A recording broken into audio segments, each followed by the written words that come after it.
오늘 말씀의 제목은 성경의 정경들이란 제목으로 말씀을 나누겠습니다.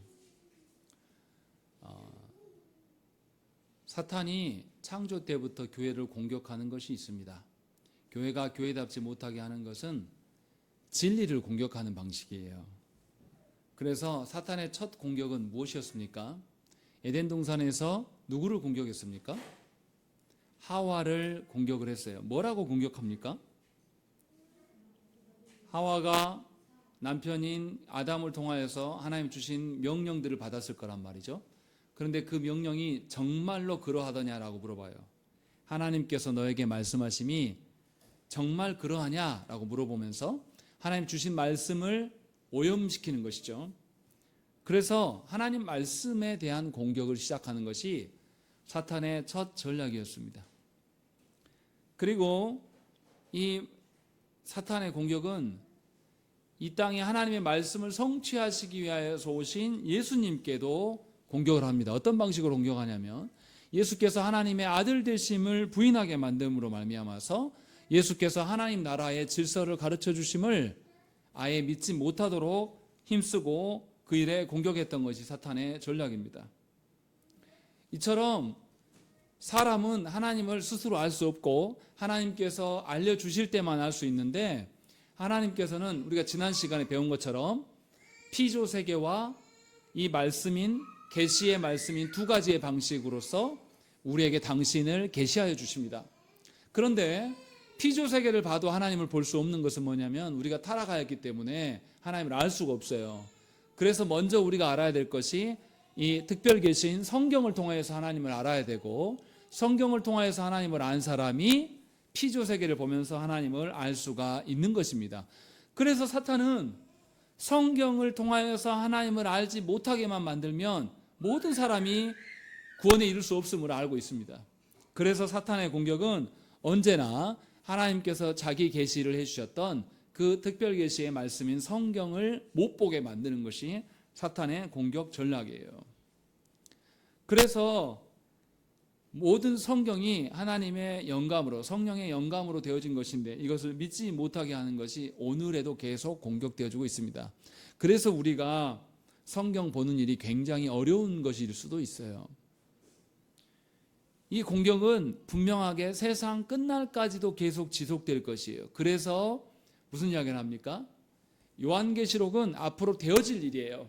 예수께서 재림하시고 난 이후에 완성될 그날을 표상하고 있는데 그 요한계시록 말미에도 뭐가 나와 있냐면 오늘 읽은 우리가 본문의 말씀으로 이 두루마리의 예언의 말씀을 듣는 모든 사람에게 증언하노니 만일 누구든지 이것들 외에 더하면 재앙들을 더할 것이고 이 말씀에 무엇인가를 빼버리면 하나님의 생명나무의 책에서 그를 지워버릴 것이다 라고 하면서 경고하시는 거예요. 다시 말하면 하나님의 말씀을 아는 일에 열심을 내지 않고 하나님의 말씀을 가감하기는 하면 하나님 분명히 그를 버리실 것이다 라고 말씀하고 있는 겁니다. 이것이 성경의 마지막이에요. 그러니까 성경의 시작에서 하와를 공격하였던 사탄의 하나님 말씀에 대한 공격이 있었고 또 말씀 대신 예수 그리스도께서 이 땅에 오셔서 구원 행하실 때도 그 말씀을 공격하였고 성경의 마지막 부분에서도 이 말씀을 빼거나 더하게 되면 분명히 하나님의 구원이 없다라는 것을 분명하게 밝히는 것이죠. 그만큼 하나님의 말씀은 우리 구원의 필수적인 것이며 하나님을 아는 일에 있어 가장 기본적인 기초적인 원리예요. 그런데도 불구하고 우리는 하나님의 말씀을 통해서 하나님을 알려고 하지 않습니다. 우리의 경험이나 우리의 일상 삶에서 하나님이 나를 어떻게 도우시는가 이거를 토대로 말미암아서 하나님을 알려고 합니다. 그래서 하나님을 하나님으로 아는 것이 아니라 자기가 기대하는 방식으로 하나님을 알게 돼요. 예를 들어서 내가 무엇인가 기적을 통하여서 치유받았으면 그에게서 하나님은 늘 치유하시는 하나님으로만 남습니다. 또 어떤 사람은 사업하여서 하나님이 성공하게 하시면 그 사람은 성공의 하나님으로만 알 수밖에 없어요. 또 다른 방식으로 하나님, 그래서 자기 경험에 근거해서 하나님을 알게 되면 하나님을 살아계신 하나님, 원래 계신 하나님으로 아는 것이 아니라 자기가 기대하는 방식으로 하나님을 알 수밖에 없다라는 것이에요. 왜 이렇게 되냐? 성경을 통하여서 계시하여 주신 하나님의 말씀, 그 말씀을 통하여서 하나님을 알려고 하지 않기 때문이다. 요 이야기를 벨직 신앙고백서 4조에서 지금 하고 있는 겁니다. 그래서 분명하게 뭐냐면 성경의 정경들의 목록을 밝히고 있어요. 이 정경이라는 것은 뭐냐면 기준이 된다, 척도가 된다라는 뜻이에요. 건축을 하게 되면 기준점을 어떻게 잡습니까? 건축에 무거운 줄을 달아가지고 이렇게 줄을 달아가지고 줄을 달잖아요. 이것이 정말 수평이 맞는가. 요즘에는 기술이 발달해서 수평자 같은 걸 딱 대놓고 아니면 레이저를 쏴가지고 수평 맞는 거잖아요. 이걸 안 맞춰놓으면 전체가 틀어지는 것처럼 신앙생활 하는 데 있어서 믿는 바와 삶의 기준점으로 하나님께서 주신 것이 성경이라는 거예요. 우리가 생각하는 것의 삶의 방식이 아니라 하나님의 주신 삶의 방식이 성경에 있다라고 말씀하신 거예요. 그것이 뭐냐면 성경이다. 그래서 성경이 정경이 된다는 말은 성경이 기준이 된다는 뜻과 똑같은 이야기예요. 그런데 성경의 정경들을 이렇게 밝히는 이유가 뭘까요? 교회 역사 가운데 성경의 목록들을 자기 마음대로 바꾸는 자들이 있었고 또 어떤 이들은 성경의 목록 중에서 빼는 자들도 있었어요. 그래서 분명하게 이 기준점들을 명확히 해야 될 필요가 있는 것입니다. 그래서 제4조에서 우리가 읽진 않았지만 성경의 정경들이라고 이야기하면서 두 번째 단락부터 구약 책들은 뭐뭐뭐뭐뭐가 있고 신약 책들은 이런 것이 있다 하면서 명확하게 밝히는 거예요. 이 외에는 없다라는 거예요. 그래서 뭐라고 되어 있습니까? 벨직 신앙고백서 첫 줄에 보면 우리는 성경이 구약과 신약 두 부분으로 구성되어 있으며 이 책들이 정경이고 기준이고 또 이 사실에 대해 어떤 이유도 제기할 수가 없음을 믿습니다라고 되어 있는 거죠. 성경의 66권으로 정해놓은 것 외에는 기준이 없다라고 분명하게 설명하면서 선언하면서 시작하고 있어요. 이 말의 의미는 무엇입니까? 성경이 정경으로 주셨다라는 것은 모든 기준이 성경에만 있다는 뜻이고 이 66권 외에는 다른 기준을 찾으면 안 된다는 거예요. 이것에 대해서 우리가 이의 제기하지 않는다라고 고백하고 있는 거예요. 그런데 문제는 뭐냐면 18세기 계몽주의가 들어오면서 교회가 변질되기 시작하면서 성경을 어떻게 보냐면 순수한 하나님의 말씀으로 보지 않아요. 성경의 인물들, 성경에 등장하는 사람들의 경험담으로 보기 시작해요. 그래서 하나님의 말씀인 부분과 사람의 경험담이 같이 섞여 있다 이렇게 보는 거죠. 이렇게 보면 어떻게 됩니까? 도일이 들어가 뒤로. 이렇게 보면 성경에서 필요 없는 부분을 걸러내야 돼요. 성경에서 사람의 말인 부분들은 걸러내기 시작하게 돼야 돼요. 그래서 성경 비평학이 발달합니다. 뭐냐면 사람의 기준과 논리로 보니까 성경을 살펴보면서 하나님의 말씀인 부분과 아닌 부분을 걸러내야 된다라는 것들이 사람들 생각에 들어옵니다. 그래서 성경 전체를 하나님의 말씀으로 보지 않아요. 성경에서 일부만 받아들이기 시작하는 겁니다. 사람이 생각할 때 말이 안 되는 이야기들은 믿지 않기 시작한 거예요. 그것이 자유주의 신학을 가진 사람들의 특징입니다. 그래서 성경에서 일어난 기적을 믿지 않아요. 논리적으로 말이 안 된다. 그리고 예수님이 어떻게 죽고 부활하냐 이것도 안 믿습니다. 이런 일들이 생겨나기 시작하는 거예요. 그래서 분명하게 성경에서 말씀하시는 것을 받아들이는 것이 아니라 성경을 사람 생각으로 재단하기 시작해요. 평가하기 시작하는 것입니다. 그런데 벨직 신앙고백서는 이렇게 할 수 없다라고 분명하게 밝히고 있어요. 우리의 신앙하는 바와 믿는 바와 우리의 삶의 방식의 기준들은 오직 하나님께로부터 임한 것이고 그것에 우리가 맞춰가는 것이지 우리 마음대로 하나님의 성경을 재단할 수가 없다라고 말하는 것이 4조에서 하는 이야기의 핵심입니다. 왜 이런 이야기를 하게 되냐면요. 역사 속에 보면 성경을 부인하는 자들이 많이 나왔습니다. 특별히 구약 성경을 부인하는 사람들이 역사 속에 많았어요. 1세기에 마르시온이라는 사람은 구약 성경을 배척했어요. 왜냐하면 구약 성경에 뭐가 나옵니까? 이스라엘 백성들이 땅을 차지하면서 사람들을 막 죽이는 이야기가 나와요. 그러면서 원래 사랑의 하나님을 전해야 되는데 구약은 너무나 하나님이 무섭게 나온다. 그래서 구약 성경을 인정하지 않고 신약을 훨씬 더 존중해야 된다라고 주장했던 사람이 있었습니다. 또 종교개혁 당시에도 제세례파, 지금의 침례교회 조상들이죠. 이 제세례파 사람들도 구약 성경을 배척했습니다.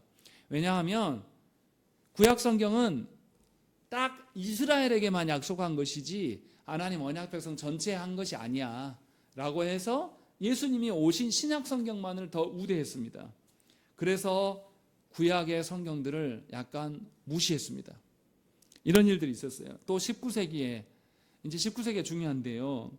19세기에 신학자들이 무슨 생각을 하기 시작하냐면 19세기의 과학의 관점으로, 뭔가 비평학의 관점으로 성경을 보기 시작하니까 구약 성경이 별로 가치가 없어요. 예수님만 있으면 된다는 생각이 드는 거죠. 그래서 구약 성경을 열등한 것으로 여기고 교회가 구약 성경을 인정하는 것을 거절하기 시작합니다. 그래서 이러한 일들이 늘 역사 가운데 있었다는 거죠. 그래서 구약 성경을 무시하거나 또는 신약에서 어떤 부분을 빼거나 이런 일들이 있게 되는 거예요. 그래서 벨직 신앙고백서에서는 분명하게 밝혀요.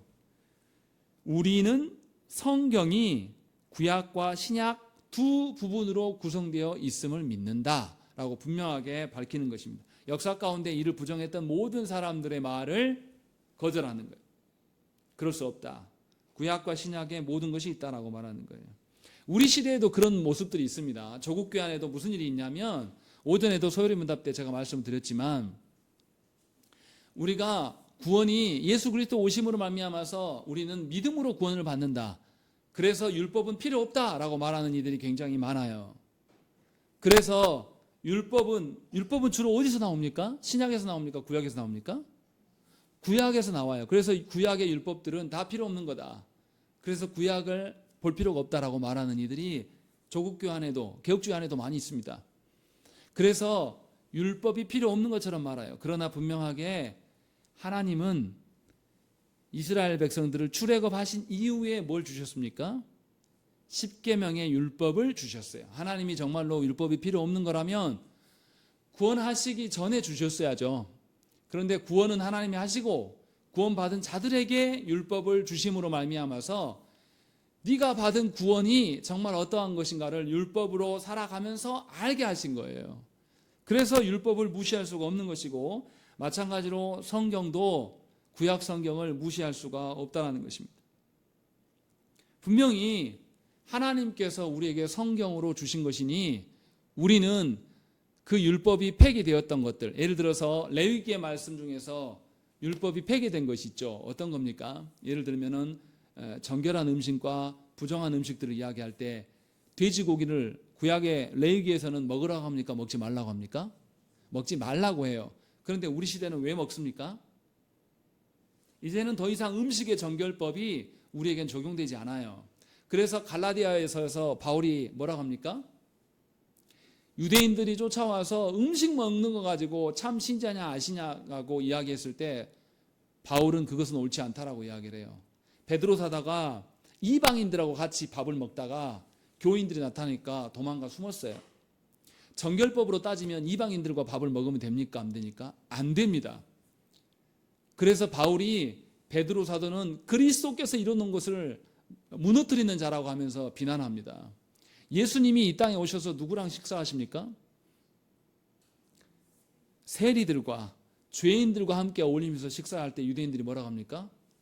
예수님을 율법을 어긴 자라고 하면서 정죄해요. 그러나 주님이 뭐라고 합니까? 분명하게 정하고 부정한 음식이 없다라고 분명하게 밝혀요. 그러니까 구약에서 지금까지 지속되는 것들이 있지만 또 지속되지 않는 이미 단절될 것들이 두 개 다 있어요. 그러니까 우리 시대에 구약이 필요 없는 것이 아니라 예수께서 구약의 말씀을 다시 해석해 주신 방식으로 우리는 구약을 존중하면서 봐야 되는 것입니다. 그렇게 해야 되는데 놀랍게도 우리 시대에는 사람의 생각으로 성경의 일정 부분들을 제거하려고 하는 시도가 여전히 남아있다는 것입니다. 이것은 사탄의 노림수에 우리가 놀아나는 것뿐이에요. 그래서 벨직 신앙고백서 우리 믿음의 선조들은 분명하게 신앙에 하나님 주신 성경에 기준점들을 분명하게 제시하셨어요. 그래서 성경의 66권 전체를 여기에다 수록하고 있는 겁니다. 의도적으로. 우리 이해가 안 되잖아요. 저도 이거 타이핑하면서 뭐 하려고 이거 66권 기록 다 해놨을까? 우리 다 아는데.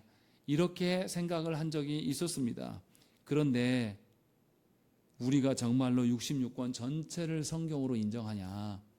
그렇지 않는다라는 거죠. 성경 목록 전체를 하나님의 말씀으로 아느냐 이 말이에요. 물어보겠습니다. 여러분들 성경 전체를 아십니까? 성경 전체를 알고서 하나님을 알려고 합니까? 여러분들이 아는 성경의 어느 부분에 특수하게 잘하는 것, 그것 붙들고 하나님 안다고 말합니까? 대부분의 성도들은 자기들이 아는 성경 몇 가지 붙잡고 이것이 진리다라고 말해요. 그래서 엉터리인 겁니다. 예를 들면 이런 거예요. 개미가 코끼리를 만나서 코끼리 전체를 다 수색해보고 알아야지 코끼리를 안 거지 않습니까? 그런데 코끼리의 일부를 만져보고 개미가 나 다 알아 말하면 어떤 일이 일어나겠습니까? A라는 개미와 B라는 개미와 C라는 개미가 각각 코끼리의 다른 부위를 만지고 와서 모이면 무슨 일이 일어나겠습니까? 자기들이 아는 부분에 아는 지식으로 서로 싸우는 일이 생기는 거예요. 너무나 안타깝게도 조국교 안에서 그런 일들이 버젓이 일어난다는 거죠. 성도들이 성경의 일부분만 알아요. 오전에 설교했던 대로 심은대로 거둔다 이것만 알아요. 그래서 아주 이상한 방식으로 하나님께 많이 심으면 하나님 많이 주겠지. 이것이 성경 원리라고 말하고 자빠져 있어요. 욕망에 차가지고. 그리고 그거 틀렸는데 라고 다른 사람이 말하면 이제 그 사람과 원수가 되면서 싸웁니다. 성경이라는 것은 분명하게 성경 66권 전체를 주신 거예요. 그러니까 우리가 어떻게 알아야 됩니까? 성경 전체를 알려고 해야 돼요. 성경 전체를 존중하려고 하는 마음이 있어야 돼요. 쉬운 이야기를 한 겁니다. 로마서에서는 이신층의 말씀을 이야기를 해요. 믿음으로 구원을 받는다. 그러니 너희가 행함으로 구원받는 것이 옳지 않은 것을 알아라. 너희 행함을 자랑하지 말라라고 분명히 로마서에는 이야기해요. 그런데 야고보서는 뭐라고 말합니까? 행함이 없는 믿음은 죽은 믿음이다라고 이야기한단 말이에요. 서로 상충되는 이야기입니까? 아니에요. 동일한 이야기를 다른 관점에서 설명하는 겁니다. 로마서의 관점에서 믿음으로 구원받는다라고 이야기를 하면서 바울이 말하는 것은 행함으로 구원받을 수 없음을 이야기하는 것이고, 야고보에서 행함이 있어야지만 참된 믿음이라고 말하는 것은 네가 살아가는 데 있어서 하나님의 기준에 의탁하여서 네 기준이 아니라 하나님의 기준으로 살아가는 것이 진짜 믿음이라고 말하는, 서로 연결되어 있는 거예요. 예수를 믿는다라는 것은 하나님을 의지하여서 살아가는 거예요. 그러니까 행할 때도 내 능력으로 행하는 것이 아니라 하나님의 능력에 의존해서 살아가는 것. 하나님의 능력에 의존해서 살아가는 자가 어찌 행하지 않을 수 있냐 이 말이죠. 같은 맥락에서 있는 거예요. 그런데 우리는 우리의 무지함으로 인하여서 한 부분만을 알고 그것으로 싸우려고 해요. 이것은 역사 속에서 있었던 구약을 부인하려고 했던 많은 사람들과 우리와 별반 차이가 없다는 뜻이에요. 이것은 악한 겁니다. 그렇기 때문에 여러분들이 예수 믿을 때 성경을 열심히 부지런히 읽어야 돼요. 성경을 알려고 해야 돼. 안 그러면 여러분들은 하나님에 대해서 계시해 주신 것에 대해서 한두 가지 몇 가지 붙잡고 나서 그것만 붙들고 평생 우려먹는 거예요. 이건 하나님을 알 수 없는 겁니다. 그런데 너무나 안타깝게도 조국교회 성도들이 무지해요. 세상 돌아가는 이치나 세상 살아가는 일, 심지어 죄송합니다. 이번 주에는 뭐가 싸고 뭐가 올랐고 가격까지 그런 것까지 다 빠삭하게 아시는 분들이 변함이 없고 고정되어 있는 성경에 대해서는 별로 관심이 없어요. 마트의 물가들이 고정됩니까? 주마다 바뀌어요. 저도 이 다단마트에 이렇게 제 번호를 등록해 놨더니 주마다 쏴줍니다. 문자. 오늘의 할인 품목 쪼르르르 나와요. 저는 잘 알지도 못해요. 이거 와도 보지도 않고. 그런데 살림하는 분들은 다 아시더라고요. 그거에 반만이라도 성경에 대한 관심을 가지고, 성경은 안 바뀐다니까요. 근데 우리는 그럴 줄 모른다는 거예요. 예수님, 우리 하나님께서 우리를 믿게 하셔서 부르신 지가 교회 안에 수십 년이 됐는데도 변함없는 말씀에 대해서 아는 바가 없어요. 그러니까 정경이 우리에게 주어져서 기준점을 주어졌어도 이것이 보물인지를 모른다라는 것이죠. 이 이야기를 지금 4조에서 이야기를 하는 거예요. 정말 당신에게 있어서 삶의 기준과 척도가 이 66권의 성경입니까? 라고 묻고 있는 거예요. 그것에 대한 답변을 하셔야 한다는 것입니다. 로마 교회가 그렇게 했어요. 로마 교회가 천주교가 성경 66권만을 인정하는 것이 아니에요. 그 이외의 기준들을 다 허용하고 있어요. 그래서 로마 교회가 쓰는 성경과 우리가 쓰는 성경은 더 차이가 있어요. 더 많은 성경이 로마 교회에 있습니다. 그래서 분명히 신앙의 또 삶의 기준점이 우리랑 달라요. 왜 그렇게 되냐면 로마 교회는 성경과 교회의 질서 가운데 뭐가 위에 있습니까? 교회의 권세가 성경보다 위에 있어요. 교회에서 이것이 성경이다라고 결정하면 그들은 성경으로 받아들여 버려요. 그래서 교황이 모든 성경 해석의 권한을 갖고 있는 겁니다. 이렇게 되면 사람에 의해서 하나님을 섬기는 기준점들이 달라집니다. 그래서 벨직 신앙고백서에서는 분명하게 구약과 신약의 성경의 목록들을 일부러 구체적으로 다 기록을 해놨습니다. 로마 교회에서 말하는 것, 이제 그거 가짜야. 정말로 하나님께서 주신 것은 딱 여기까지다라고 밝히고 있어요. 근데 여러분들 뭐 자세히 보지 않았겠지만 우리 성경과 약간 차이 나는 점이 있어요. 어떤 점에서 차이가 나냐면 잘 보시면 구약 성경에 보시면 사사기와 룻기가 바뀌어 있습니다. 저희가 이제 바꿔서 써놨는데요. 다시 원상복귀로 써놨는데 원래는 이렇게 바뀌어 있습니다. 또 그리고 원래 원문에는 에레미야 에가가 빠져 있어요. 근데 제가 넣어놨습니다. 일부러 우리의 정경을 말하려고. 원래 벨직 신앙고백서에서는 그때 역사적인 오류로 인하여서 이게 빠진 부분이 있어요. 중요한 것은 벨직 신앙고백서가 잘못됐냐 안 됐냐 이 이야기를 하는 것보다 벨직 신앙고백서가 무엇 때문에 이것을 밝히고 있고 로마 교회가 밝히는 성경 이외의 것들. 그래서 성경이 정경이 있고요, 외경이 있고요, 위경이 있습니다. 위경은 아예 가치가 없는 가짜를 갖다가 붙이는 것, 위작할 때 위경이에요. 그런데 로마 교회는 외경까지 성경으로 받아들입니다. 성경 이외의 것들. 예전에 저 어렸을 때 안희숙 사모님이 쓴 죽으면 죽으리라라는 책이 있었습니다. 교회 다니는 사람들은 다 읽어봤어요. 그래서 성경과 함께 죽으면 죽으리라는 책이 항상 같이 있었습니다. 그래서 저는 그 어렸을 때 그거 보고 권사님들이나 집사님들이 죽으면 죽으리라는 책을 다 성경 위에 놔뒀더라고요. 그래서 저도 성경이 일종인 줄 알았어요. 그걸 잘 몰랐을 때는. 그런 식으로 교회 안에서 신앙 서적들이 통용되는 거예요. 그러나 그것은 성경이 아닙니다. 그런데 로마 교회는 그것까지도 성경으로 인정을 해요. 그래서 외경이라고 이야기합니다. 중요한 것은 뭐냐면 교회가 결정되어서 기준이 세워지는 것이 아니라 하나님께서 주신 하나님의 말씀의 기준이 우리의 기준이 돼야 되는 것이에요. 그래서 지금 이것을 밝히고 있는 겁니다. 그러면 교회는 성경을 어떻게 가르치고 어떻게 이해해야 될까요? 성경은 분명히 성령의 영감으로 쓰여졌음을 교회가 고백을 합니다. 성령께서 서로 다른 시대, 약 1500년 동안 서로 다른 상황 아래서 서로 다른 사람들을 이용하셔서 자신의 말씀을 기록하게 하셨어요.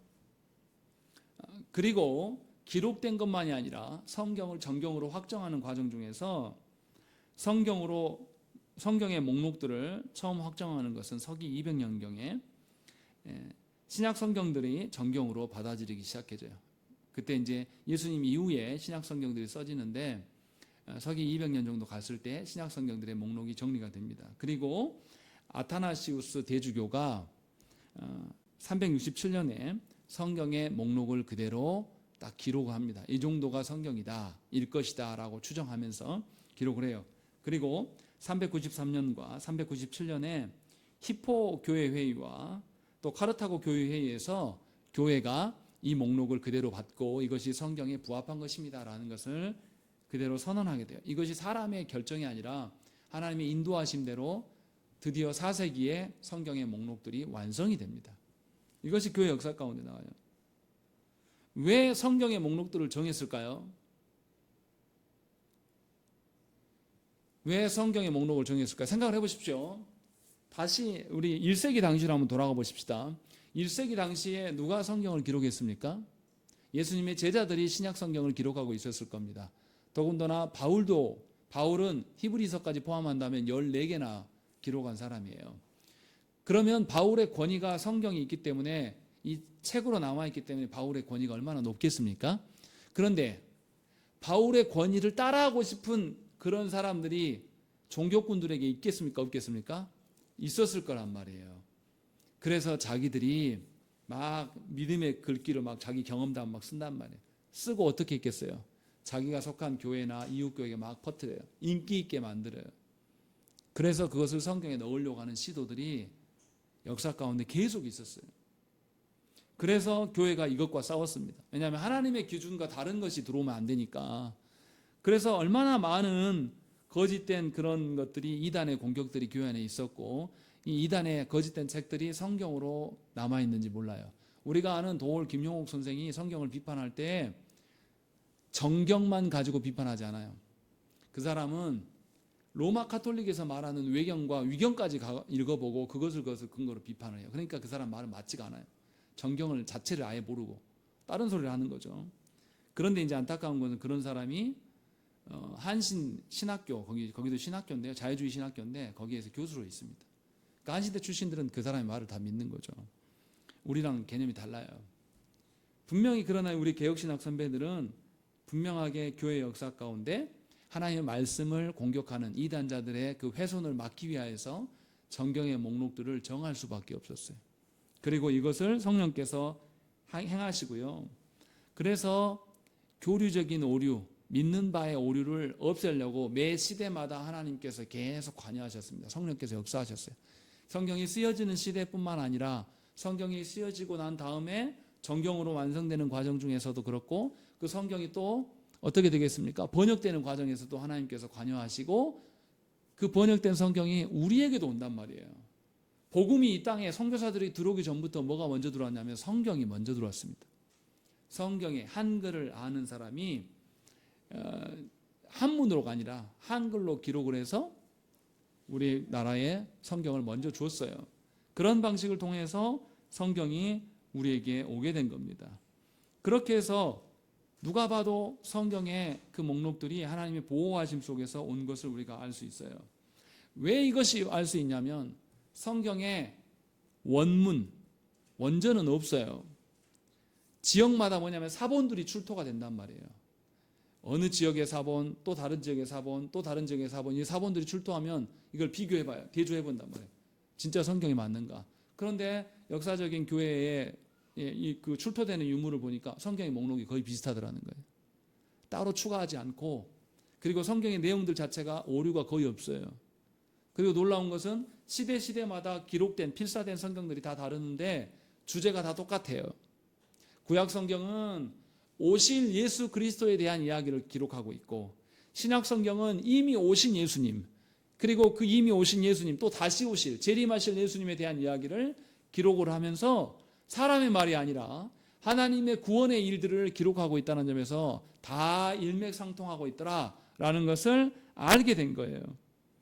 그래서 그 성경을 토대로 사람이 열심히 행함으로, 자기의 열심으로 구원받는 것이 아니라 예수 그리스도로 말미암아서 우리가 구원받게 되는구나라는 이 일, 예수 그리스도께서 행하심으로 말미암아서 구원받게 됨을 성경을 토대로 사람들이 알게 됩니다. 그래서 1세기, 2세기 당시에 계속 논쟁이 있었어요. 무슨 논쟁이 있었냐면 예수님이 하나님이냐 사람이냐의 논쟁이 있었습니다. 성경을 보니까 예수님 뭐라고 합니까? 참 하나님이시며 참 사람이시다라고 말하고 있어요. 그런데 성경을 통하지 않는 사람들은 자기가 볼 때 사람인 것처럼 보인다고 말하는 사람도 있었고, 그냥 신이기만 하다, 사람이 입을 옷을, 껍데기 육신을 잠깐 빌린 것뿐이다, 이렇게 말하는 이단자들이 늘 있었다는 거예요. 그러나 그때부터 계속 뭐였냐면 교회는 성경을 토대로 인하여서 예수님이 누구시고 주님이 하신 구원 사역이 무엇인지를 계속 정리한 거예요. 그렇게 해서 교회 안에 교리를, 믿는 바를 오해 없이 정리해 온 겁니다. 그래서 교회가 성경을 정경으로 받는다라는 것은 누구의 돌보심을 보는 거냐면 하나님께서 우리와 우리 후손들을 구원하시기 위하여서 성경을 주고 계시고 성경을 보존하여서 또 성경을 읽을 때 깨닫게 하시는 분이시다라는 것을 인정하는 거예요. 그래서 성경 전체를 뭐냐면 하나님의 말씀으로 간주하는 겁니다. 그래서 우리는 성경 전부를 오류가 없는 것으로 보는 것이고 성경의 말씀을 바르게 알려고 힘쓰는 거예요. 이것이 신앙생활의 가장 기초요 토대가 되는 것입니다. 이것을 여러분들이 인정할 줄 알아야 돼요. 이것을 인정하지 않는 사람은요, 하나님을 어떻게 알기 시작하냐면 아까도 말씀드렸지만 자기 경험과 체험과, 예를 들어서 내가 지금 건강이 안 좋아요. 그러면 하나님께 뭐 구하겠습니까? 질병 치료하는 것을 구해요. 그러면 어떤 일이 벌어지겠습니까? 하나님이 질병 치료해 주실 수도 있고 안 해줄 수도 있는데, 예를 들어서 이방 종교들에서 치료가 되는 일이 있습니까? 없습니까? 불교에서 기도해서 질병 치료 받는 경우를 여러분 들어보신 적이 있어요? 없어요? 있어요. 귀신들도 한단 말이에요. 그러면 이 사람이 하나님께서 치료해 준 거다, 하나님이 치료하든 부처가 치료하든 이 사람에게 상관이 있어요? 없어요? 없는 거예요. 예수를 그렇게 믿는 분들이 있단 말이에요. 그래서 성경 속에 있는 하나님이 아니라 자기가 기대하는 하나님으로 나아가기 시작해요. 그럼 이제 뭐 하겠습니까? 하나님을 자기가 만들기 시작하는 거예요. 상상 속에서. 똑같은 하나님이라고 이름을 부르지만 실상은 자기 어려움을 해결해 줘야지만 하나님이 되는 거예요. 그럼 누가 주인이 되는 것이죠? 내가 주인이 되는 거예요. 하나님은 어떤 존재예요? 나 어려울 때 마치 요술램프 지니처럼 주야 하면 하나님 어떻게 해야 돼요? 와야 돼. 와가지고 나 이렇게 힘들어 죽겠는데 해결해줘. 해결해 주고 나면 그때 그 뒤로 해결되고 평안하면 하나님 찾습니까? 안 찾습니까?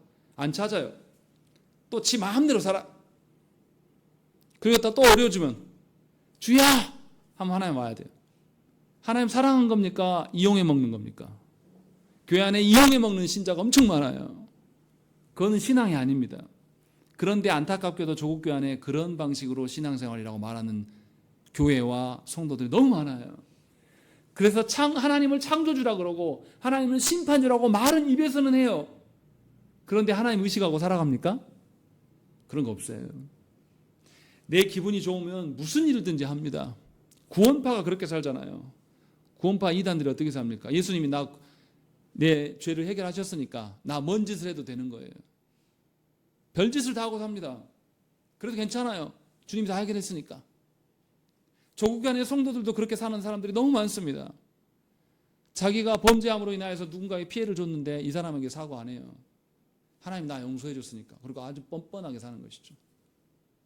이것은 신앙인이 아니에요. 왜 그렇게 됐냐? 성경에서 말씀하는 하나님으로 알아가려고 하는 것. 그 하나님 앞에 내가 나를 맞추고 나를 겸손하게 하나님께 맞춰가려고 하는 신앙생활이 아니라 내가 기대하는 하나님을 통해서 하나님이 나한테 맞춰라. 이런 식으로 살아오기 때문에 그래요. 그래서 성경을 우리의 삶의 기준으로 여기는 것은 너무나 중요해요. 그것이 성경의 정경입니다. 정경이라는 기준이라는 뜻이죠. 이것을 여러분들이 인정할 줄 알아야 된다는 것입니다. 요 이야기를 지금 하고 있는 거예요.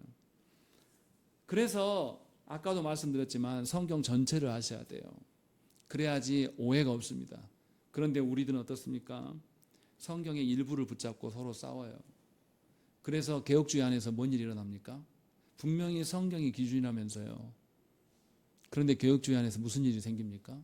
역사적으로 로마 가톨릭은 교단이 몇 개예요? 하나예요. 전 세계가 하나로 일치되어 있어요. 그런데 개혁주의는요? 우리 한국교회 장로교회가 교단이 몇 개인 줄 아십니까? 200개가 넘어요. 왜 이런 오류들이 생겨납니까? 성경 전체를 보려고 하는 눈이 없어요. 일부분만 붙잡고 주여주여 하고 있는 거예요.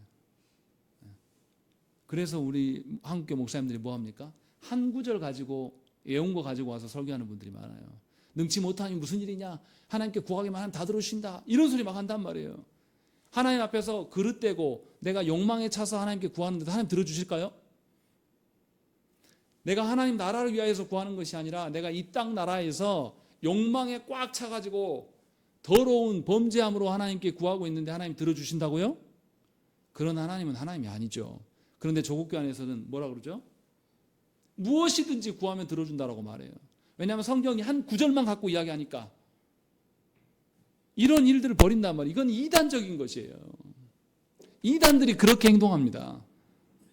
분명히 성경 전체가 하나님의 정경임을, 기준임을 안다라면 우리는 성경을 알아가는 일에 열심을 내야 돼요. 설교자도 어떻게 해야 되냐면 설교할 때에 모든 성경을 설교하려고 해야 됩니다. 설교자들이 기피하는 성경이 어디입니까? 레위기, 다니엘서, 요한계시록.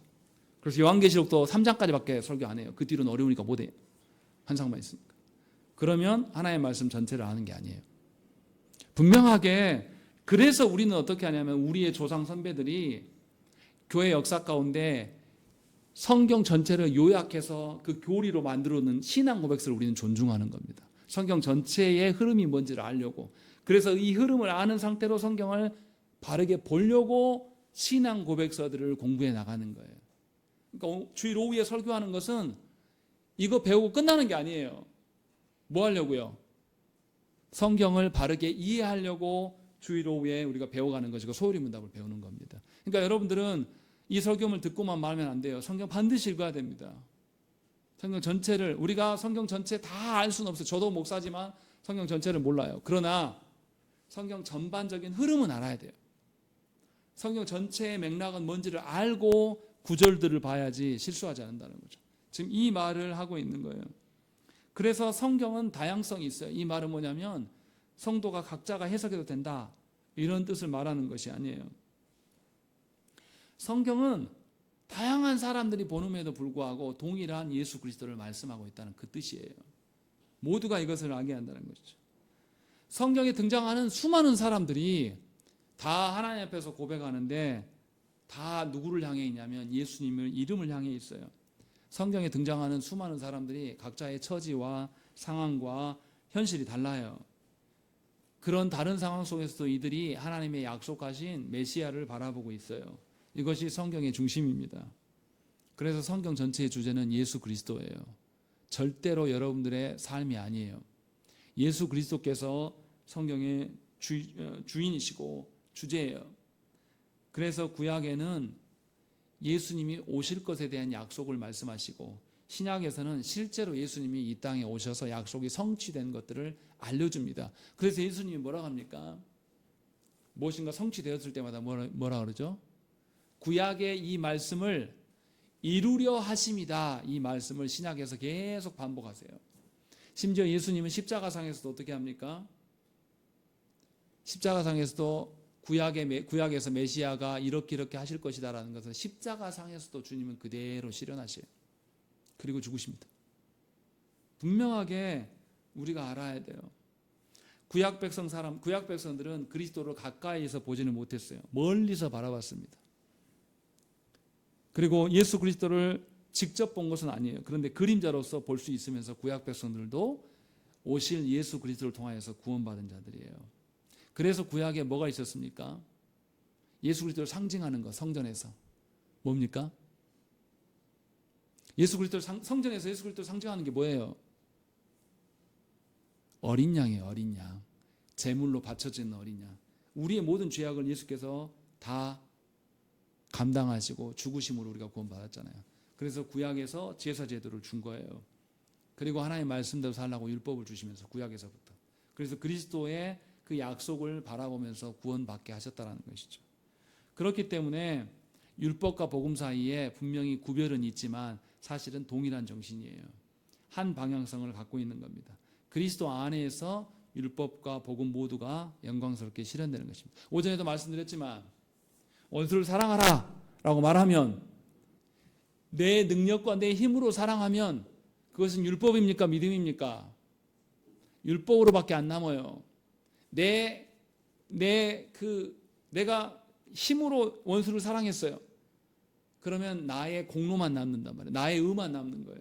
그런데 나는 원수를 사랑할 수 있는 존재가 아니에요. 꼴싸는 봐줄 수 있겠죠. 성품 좋은 분들은. 그런데 진정으로 그를 사랑하고 그를 긍휼히 여길 수 있는 것은 누구로부터예요?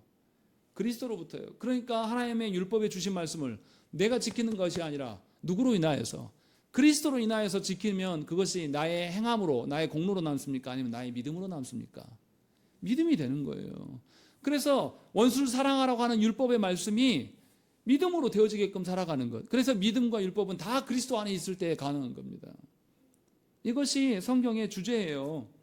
그래서 구약과 신약은 그 이야기를 하고 있는 겁니다. 구약에서의 모든 율법도 그 목록들만 지킨다고 해서 지켜지는 것이 아니에요. 정말로 하나님을 의지함으로 말미암아 하나님을 신뢰함으로 지키는 것이 진짜 지키는 것이죠. 그리고 무엇보다 중요한 것은 오늘 말씀에 나와 있는 것처럼 히브리서의 말씀도 비슷한 이야기가 나옵니다. 히브리서 1장 1절과 2절 말씀에 제가 읽어드릴게요. 옛적에 선지자들을 통하여 여러 부분과 여러 모양으로 우리 조상들에게 말씀하신 하나님이 이 모든 날 마지막에는 아들을 통하여 우리에게 말씀하셨으니 이 아들을 만유의 상속자로 세우시고 또 그로 말미암아 모든 세계를 지으셨느니라 이렇게 말씀하세요. 이 말씀의 뜻이 뭐냐면 하나님이 우리 옛적 조상들에게도 아드님을 보내셔서 구원을 이루실 것이라고 말씀하셨다라는 걸 이야기해요. 다른 구원이 있다 없다? 없다라는 거예요. 그러니까 아드님을 이 땅에 보내시고 그 아드님이 다시 이 땅에 재림함으로 말미암아 구원이 완성된다라고 말씀하고 있는 거예요. 이것이 성부께서 인류에게 주신 마지막 말씀이다라고 말하는 겁니다. 다시 말하면 성부께서 우리에게 자기 자신을 나타내시기 위해서 주신 마지막 말씀은 누구라는 거예요? 예수 그리스도밖에 없다라는 거예요. 그런데 무슨 일이 일어납니까? 우리 시대에 성경을 다시 쓰는 사람들이 나타나요. 그게 뭐냐면 신사도주의자들이에요. 온누리교회에서 주장하는 거, 송기철 장로나 그런 신비주의자들이 성경을 새로 쓰고 있다. 내가 직통계시를 받아가지고 성경을 내가 다시 영서로 다시 쓰고 있다 하는 그런 작자들이 조국교회 안에 굉장히 많아요. 옛날에는 큰믿음교회라고 해가지고 변승우라는 목사도 아니죠. 그 이단들이 설쳐되는데 이름을 바꿨어요. 사랑 무슨 교회로 바꿨습니다. 이름을 다. 이단입니다. 조심하셔야 돼요. 그런 사람들은 뭐냐면 지금도 자기들이 성경을 새로 쓴다라고 말해요. 그러나 성부께서 우리에게 주신 마지막 말씀은 누구예요? 그리스도입니다. 더 없어요. 더 이상. 그리스도에 대한 말씀이 어디에 있습니까? 성경이 있습니다. 이걸로 족해요. 더 이상 필요 없어요. 이것을 지금 벨직 신앙고백서에서 우리에게 알려주고 있는 겁니다. 그래서 66권으로 딱 끝나버린 거예요. 더 이상 추가할 필요가 없어요. 그러니까 신사도 운동자들은 뭐라 그러냐면 지금도 기적이 있다. 지금도 신비가 있다. 그래서 지금부터 일어나는 기적들은 다 성경과 동일한 것이다. 이렇게 설명해요. 그러면서 너희 삶의 기적을 맛봐라 라고 이야기를 한단 말이에요. 이거에 속지 마시라는 거예요. 기적이 있다고 예수님 다 믿습니까?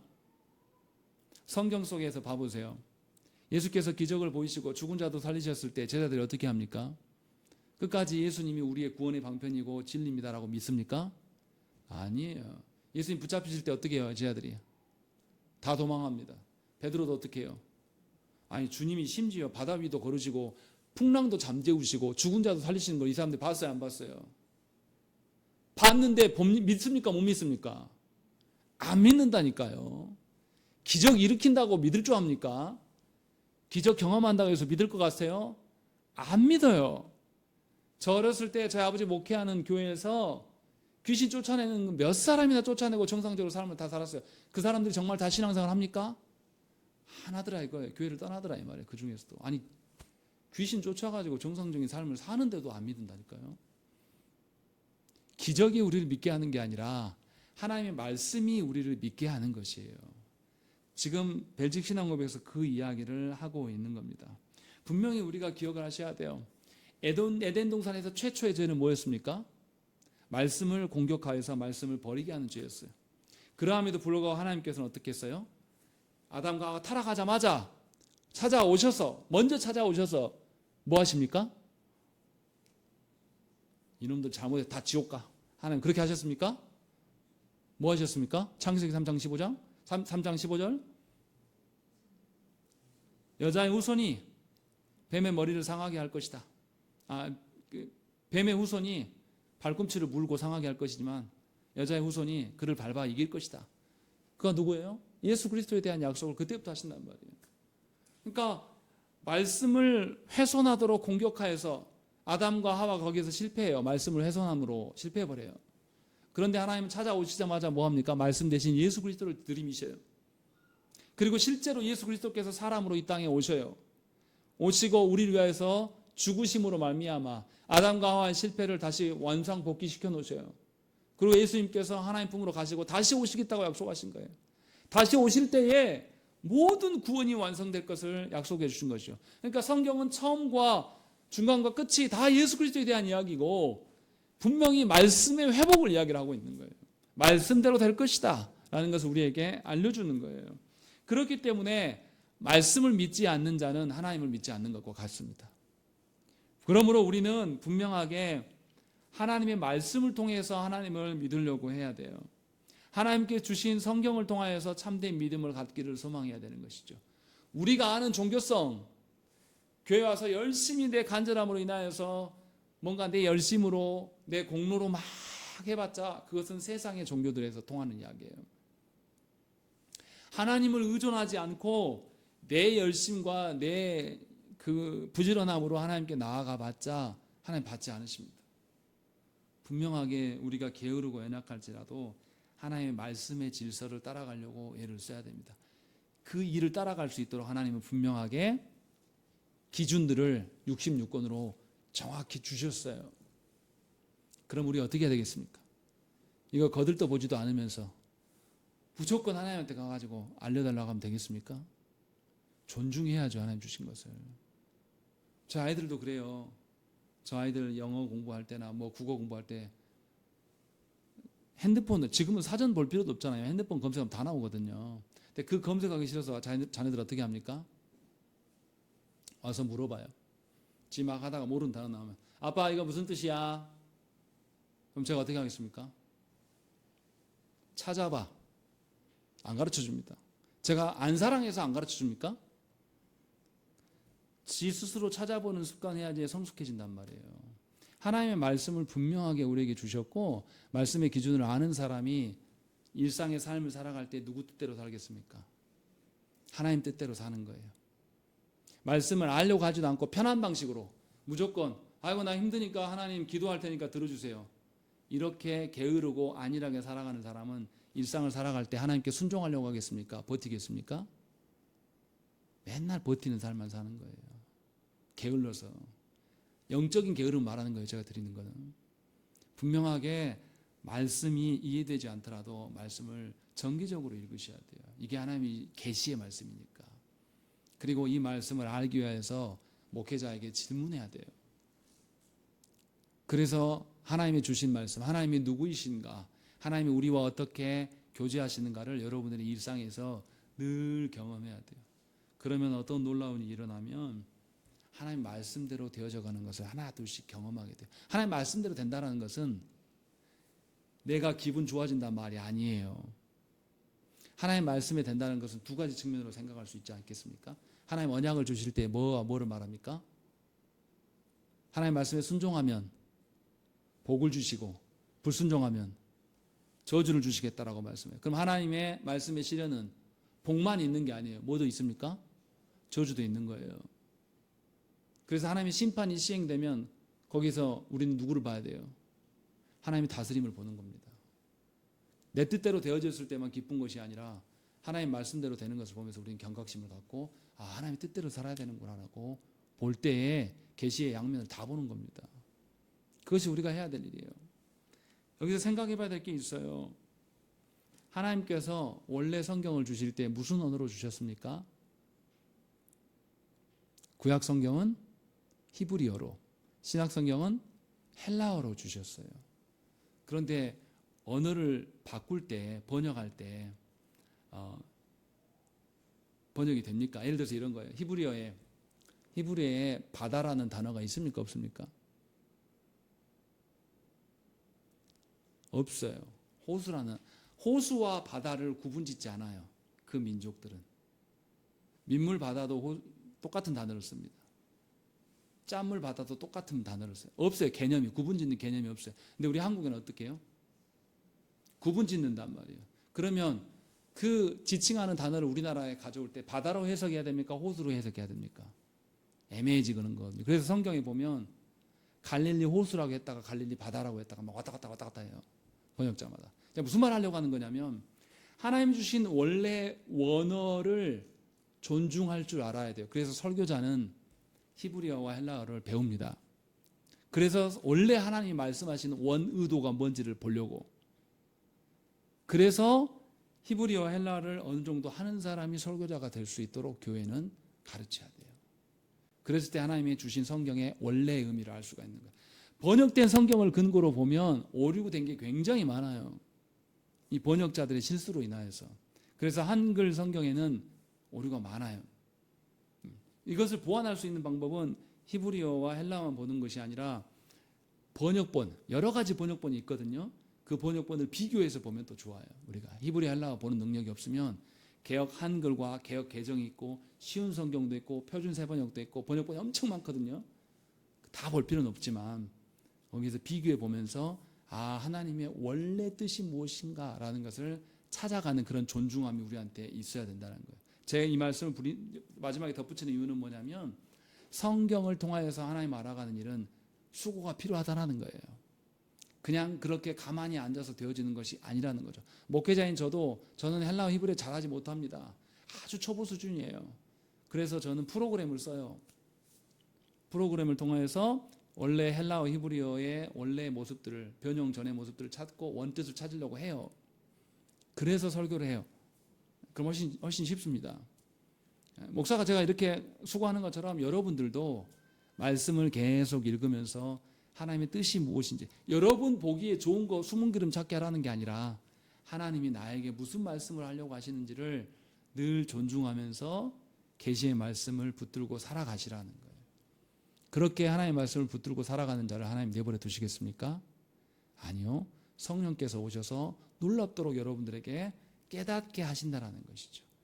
바라옵기는 정말로 여러분들이 성경 66권 전체를 하나님의 특별 계시로 인정하며 살아가시기를 간절히 축원합니다. 함께 기도하겠습니다.